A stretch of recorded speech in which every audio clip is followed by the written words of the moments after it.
Bonjour à tous et bienvenue sur la chaîne YouTube de la Médiathèque des Avenirs. Je vous retrouve aujourd'hui pour une deuxième vidéo consacrée à la rentrée littéraire. On va parler dans ce volet des premiers romans.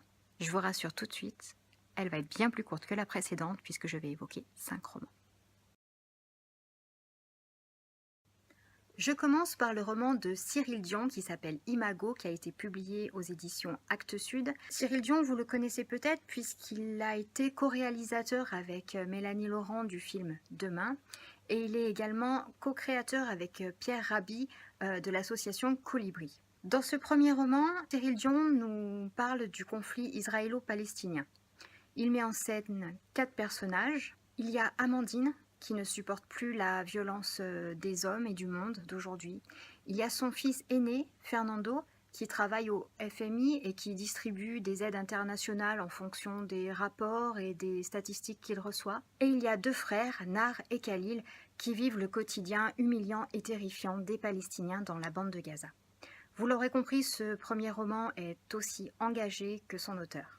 Je poursuis avec le premier roman d'Emmanuel Favier qui s'appelle Le courage qu'il faut aux rivières aux éditions Albin Michel. Donc je m'excuse, ce n'est qu'une feuille de papier encore une fois. Le roman n'est pas encore arrivé de la librairie au moment où je tourne cette vidéo.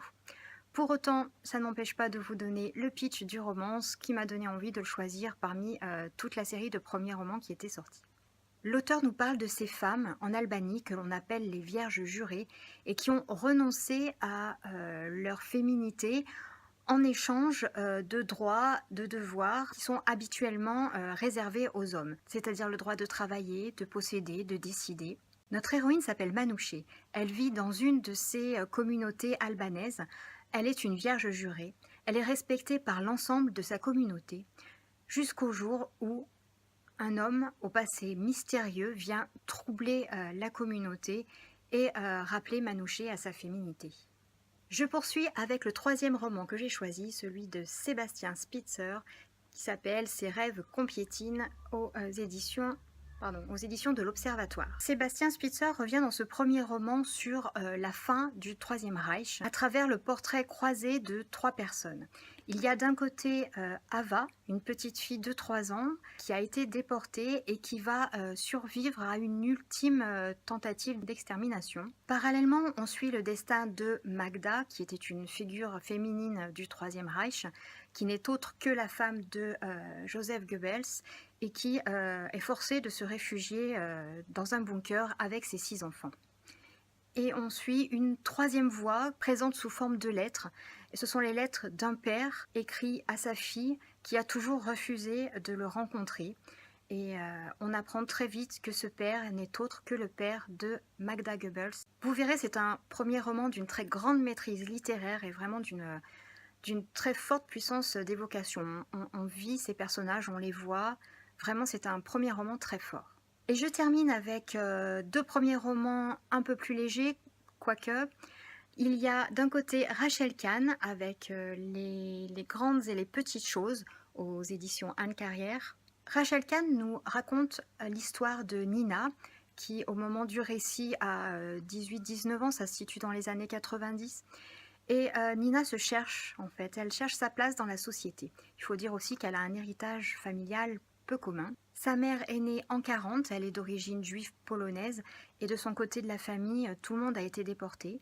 Le père de Nina, lui, est né entre la Gambie et le Sénégal, un petit pays musulman, et il est arrivé en France après la colonisation. Et c'est là, en France, que le père et la mère de Nina se sont rencontrés et se sont follement aimés. Donc pour vous résumer, eh bien, Nina n'est autre qu'une Française afro-yiddish. Pas simple ça. Les grandes et les petites choses est vraiment un roman dynamique, bourré de bonne humeur, mais qui ne l'empêche pas d'aborder vraiment des thèmes d'identité et de place dans la société actuelle. Et je termine par Marraine, le roman de Jean-Baptiste Andréa aux éditions de l'Iconoclaste. Nous sommes en Provence en 1965. Shell et ses parents tiennent une petite station-service au bord de la nationale. Shell n'est pas scolarisé ou n'est plus scolarisé en tout cas, depuis qu'il a eu quelques petits ennuis à l'école. Il faut dire que c'est un jeune garçon un peu différent. Sa maman lui a dit un jour qu'il ne grandirait plus, qu'il resterait un petit garçon toute sa vie. Et un jour, Shell surprend une conversation entre ses parents et il semble que ses parents n'arrivent plus vraiment à s'occuper de lui, à lui assurer une certaine sécurité et évoque l'idée de le placer en institution. Shell, qui entend ça, est bien décidé à leur prouver qu'il n'est plus un petit garçon et qu'il est devenu un homme. Voilà, donc c'est un premier roman vraiment drôle, émouvant, qui aborde des sujets comme la différence, mais aussi l'enfance, l'amitié et le regard du monde vu par des enfants. Et voilà, cette deuxième vidéo est terminée. Si un livre vous a plu, n'hésitez pas à le réserver sur notre catalogue en ligne, dont l'adresse s'affiche juste en bas de l'écran. Sinon, vous pouvez retrouver l'ensemble de la sélection de la rentrée littéraire dans cette petite bibliographie que vous retrouverez à la médiathèque. Évidemment, si la vidéo vous a plu, n'hésitez pas à vous abonner, à nous laisser des petits commentaires, blablabla. Et je vous dis à très bientôt pour le troisième et dernier volet de nos vidéos consacrées à la rentrée littéraire.